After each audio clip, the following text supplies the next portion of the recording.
This is a Pulp archive recording. All public Pulp archive recordings are licensed under Creative Commons. For more information or to support us, please visit patreon.com/pulparchive.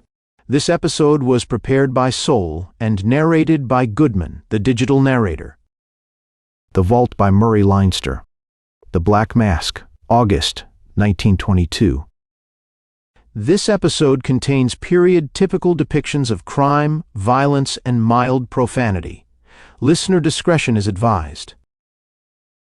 The window slid up easily, too easily, and Mike waited a long time, listening, before he made a move.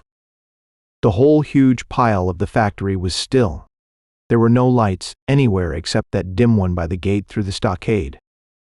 Lying quite still in the darkness, Mike waited. There was no sound, no ringing of alarm bells, no bustle of activity anywhere. The manufacturing plant of the Whitney Jewelry and Watch Company remained as it had been before, a vast, still pile of brick with empty-eyed windows staring blankly at the night, and yet that window had opened very easily.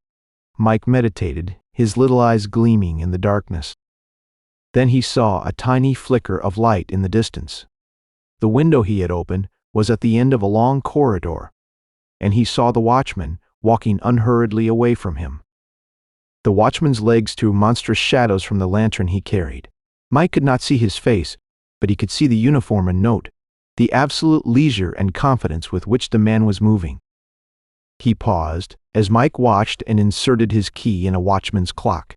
He turned it, registering his presence and vigilance on a strip of paper within the mechanism.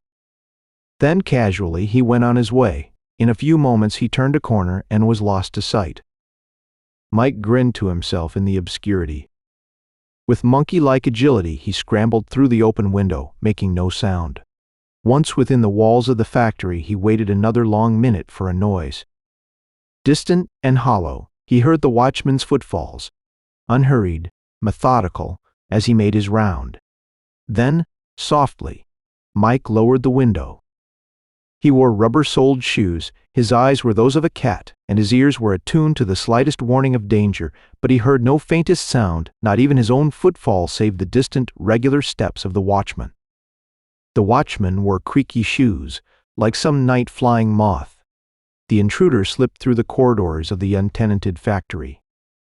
All about him there were smells. Oil that would be the delicate lathes where precious metals were worked. Once he smelled fresh paint, and there was that curious odor of freshly mopped floors. The scrub women had come after the closing of the factory and done their work. Then he smelled faded flowers. Someone had brought them and put them in a glass of water, and they had been left. Mike paid little or no attention to smells. The place he sought was on the second floor in the rear, the colossal vault, where all the precious things in which the factory dealt were gathered for safety during the night. He made his way there silently. Every little while he stopped to listen for the unvarying footfalls of the watchman. They went on unsuspicious and confident through an arduous and twice-interrupted apprenticeship in his chosen trade. Interruptions spent perforce behind stone walls. Mike had had drilled into him just two things.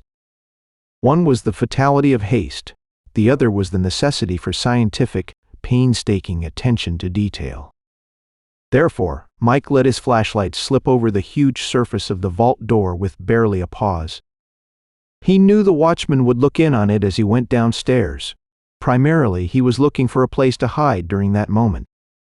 There was a door in the room which contained the vault, but Mike was not certain but that the watchman would return through it. He swept his light around the room, keeping it low lest it flash out through a window, and regretfully decided against remaining.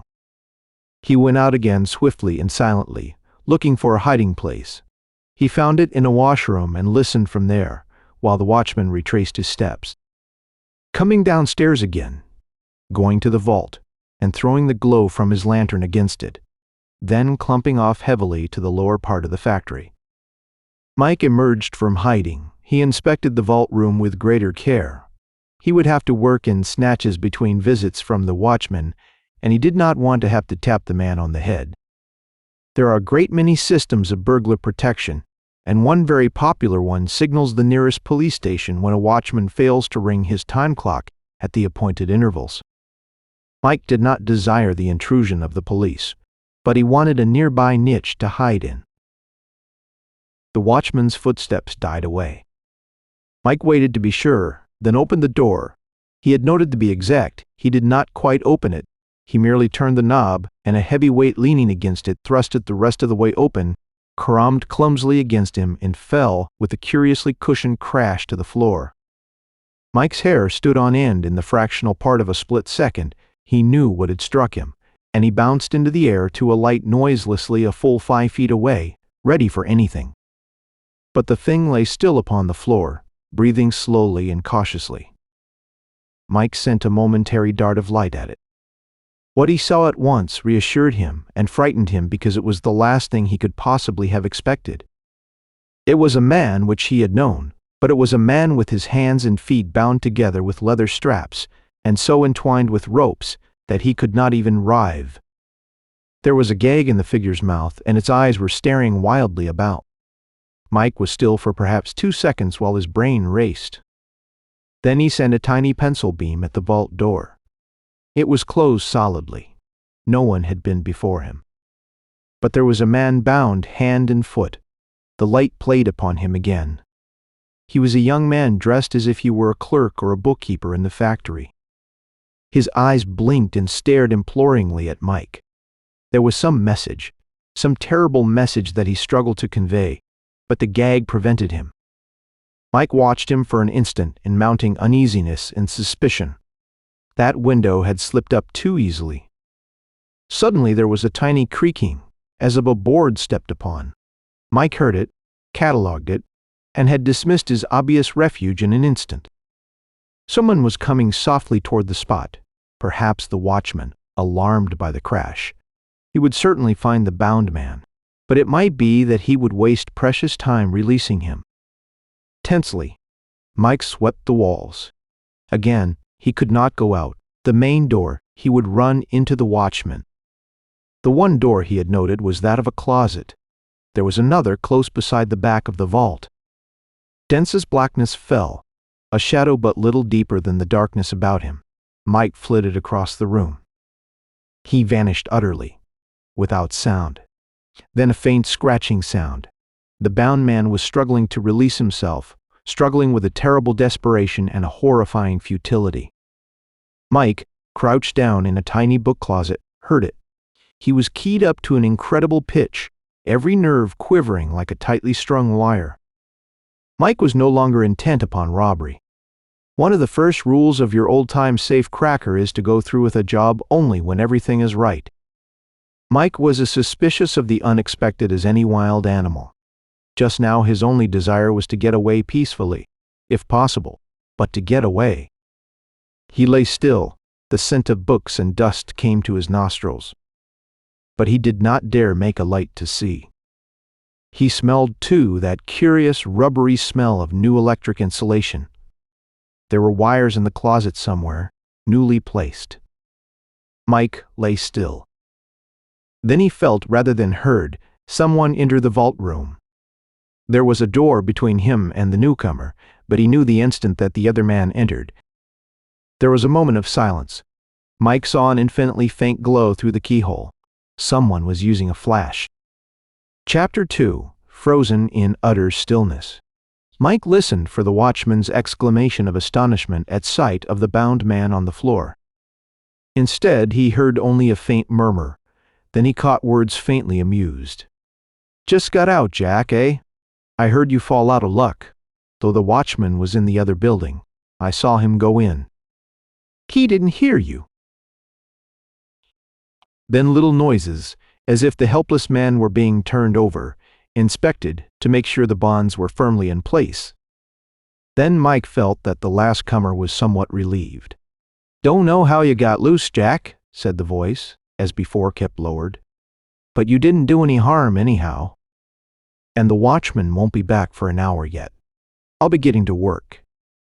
There was a sound like a groan, as if the bound man were trying to make some sound or plea, but footsteps crossed lightly to the vault.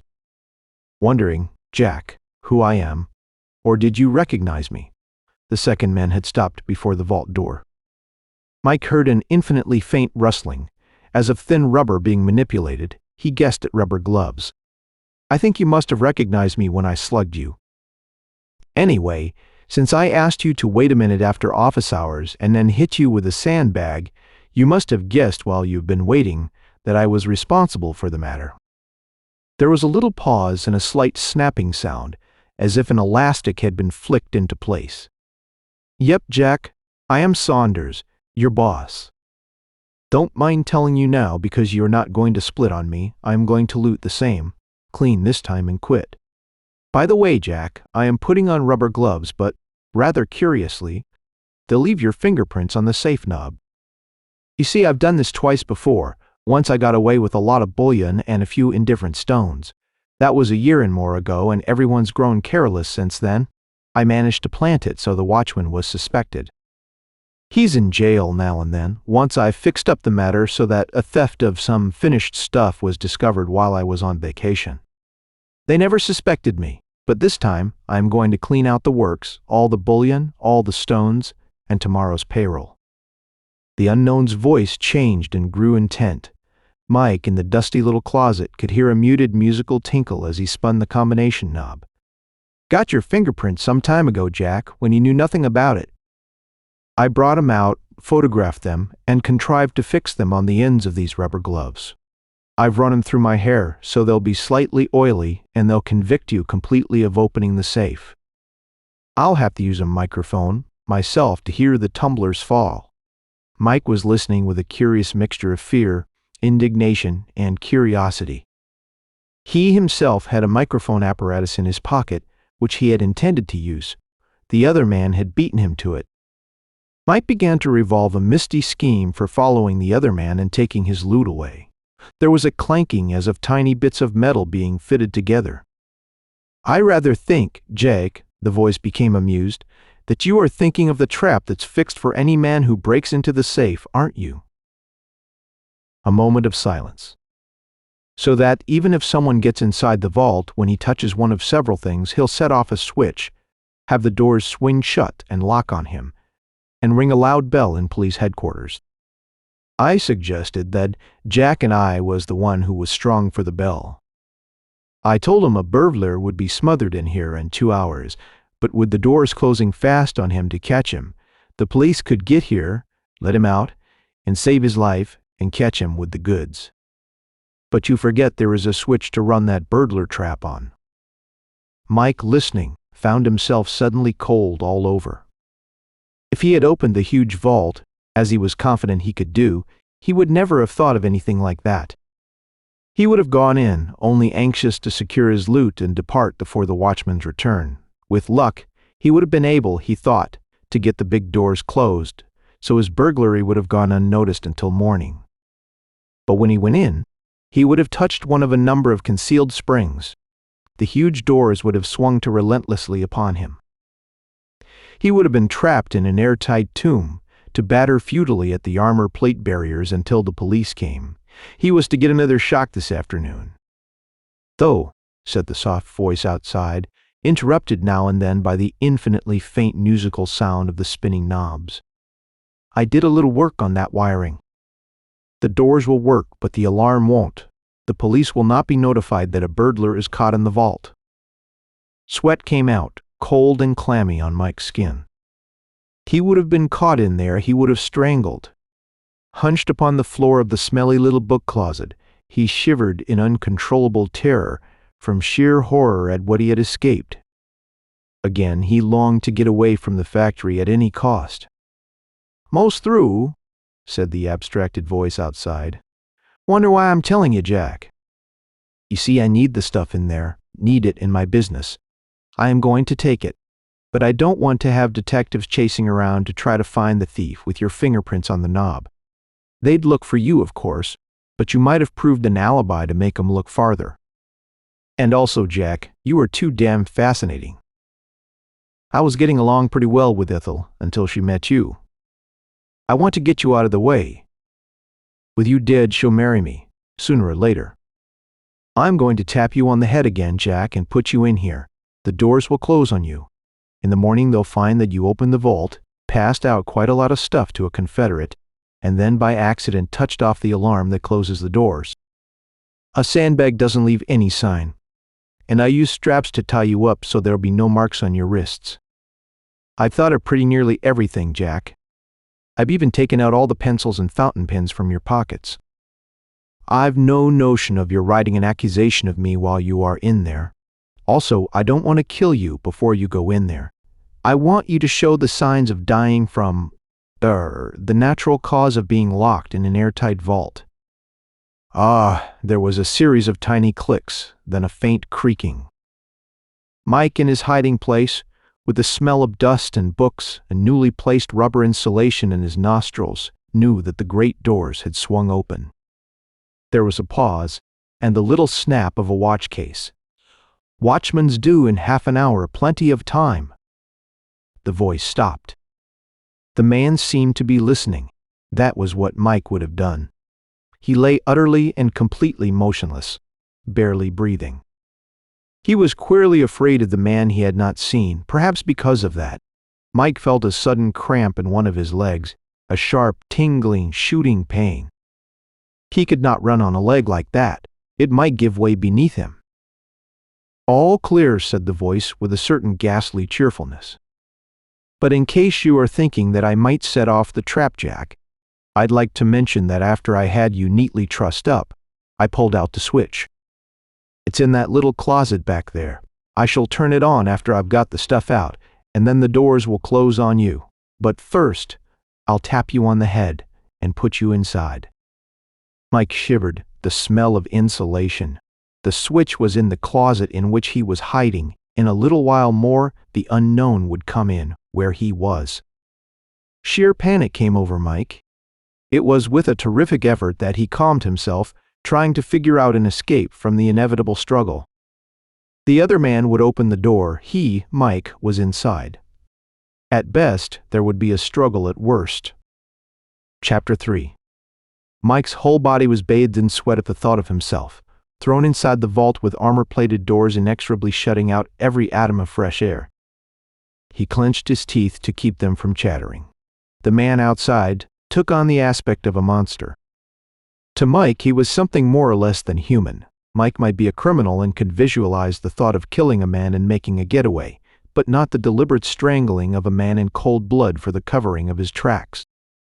That was the other man's plan.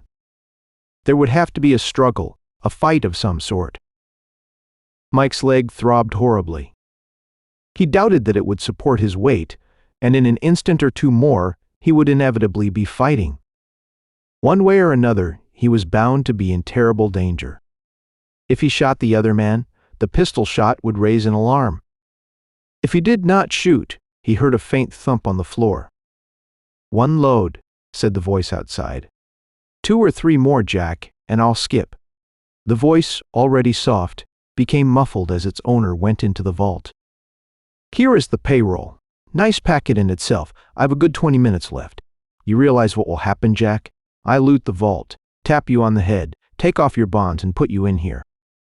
Then I push on the switch, the doors close on you, and I get away with this stuff. In the morning they'll find you inside and the stuff gone.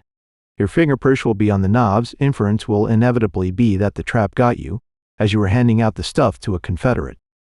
Pretty scheme, isn't it, Jack?" The man seemed to be gloating a little over the agony of his prospective victim. Mike, struggling to massage his leg into some semblance of life and to make no noise in doing so, heard the infinitely faint sound of the bound man struggling upon the floor. He made a curious moan, utterly despairing. "Just one more trip, Jack," said the voice, filled with a terrifying amusement. "Then I'll come back for you." Mike's throat was dry. He feared that man he had not seen, feared him with the ultimate of terror, and in a moment or two more he would have to fight him, struggle with him. Cold to the marrow, dry-lipped with fear, his little eyes staring, Mike started to raise himself to his feet as he heard the other man enter the vault. His leg was numb. It would barely hold his weight up. Mike's teeth began to chatter. He heard the man rummaging about inside the steel tomb. And then Mike felt a sudden agonizing pain in his back. Something jabbed cruelly into his backbone, hurting horribly. And then, with a spitting flash of bluish light, the pain ceased. But outside there was a sudden rumbling and a cushioned crash. Then a distant muffled scream, barely audible, glassy-eyed with terror. Mike flung open the door to run. He saw a small electric lantern upon the floor, its beam directed at the two huge doors of the vault. And they were closed. In the fraction of an instant, Mike knew what had happened. Rising in the closet, he had jammed his back into the knife switch that turned on the current for the burglar trap. It had closed the doors, imprisoning the unknown Saunders in the airtight vault. And he, the imprisoned man, had cut the wires that would have warned the police of his predicament. Uttering a little gasp that was compounded of horror and fear, Mike started forward, only to have his numbed leg give way beneath him. The fall sobered him to a curious, fictitious calmness. He flashed his lamp on the bound, still figure. Its eyes were closed, the face was utterly white. Fainted, said Mike to himself shakily. Safe enough, though. He suddenly scrambled to his feet again and ran. Through the dark hallways and down the steps he fled. He was possessed by an unreasoning terror. The window through which he had entered was open. Evidently, the other man had arranged it for his own ingress. Mike fairly fell outside, and suddenly was in complete possession of himself again. With the quiet, dark night all around him, he felt secure, and he abruptly became conscious that he was carrying something in one hand. He had picked it up when his leg gave way. He let a faint ray trickle through his fingers upon it. Then he grinned uncertainly. Evidently, he had happened upon a portion of the payroll. He saw yellowbacks, at any rate, with the bills in the bundle he held. "And my God," said Mike, unevenly. That was a shock. There'd been shocks all around tonight, that feller in the vault, and the feller that fainted. Say, a thought struck him. Wonder if he'll come out of that faint in time to tell about a feller being in the vault.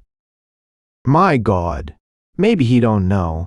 He looked back through the window he had left, his breath coming hurriedly, uneasily. He saw a faint glow a long distance away. The watchman was making his rounds again. Mike saw the confident, assured steps of the man by the light of his lantern. His legs threw monstrous shadows on the walls. He went on his way unhurriedly, reached a time clock, and extracted a key.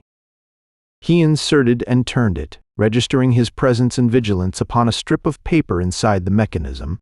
Then casually, he went on his way. "Brother," Mike apostrophized the unconscious figure, "I just had a shock." Two other fellers had their shocks.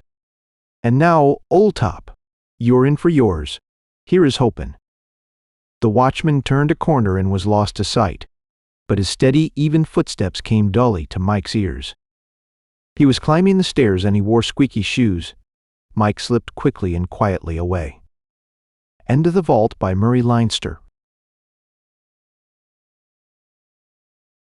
Thank you so much for hanging out today. My name is Saul, and this is the Pulp Archive. Now, if you had fun, I'd appreciate it if you could like, subscribe, comment, and share. That stuff really helps. And like most stories we cover here, today's was recommended by you. So, if there's a story you'd like to see, send us an email at pulparchivelibrary@gmail.com. We'd love to cover it. If you'd like to support the podcast and keep us going, consider subscribing to our Apple channel or becoming a member on Patreon. Just visit patreon.com/pulparchive. For as little as $5 a month, you'll get access to all our podcasts and private explicit episodes that wouldn't be allowed publicly. We feature almost every genre of pulp fiction: horror, detective, western, and even sports. Special thanks to our patrons who make the podcast possible and make every episode of the Pulp Archive happen. Every episode is dedicated to our Patreon members. I truly could not do this without you.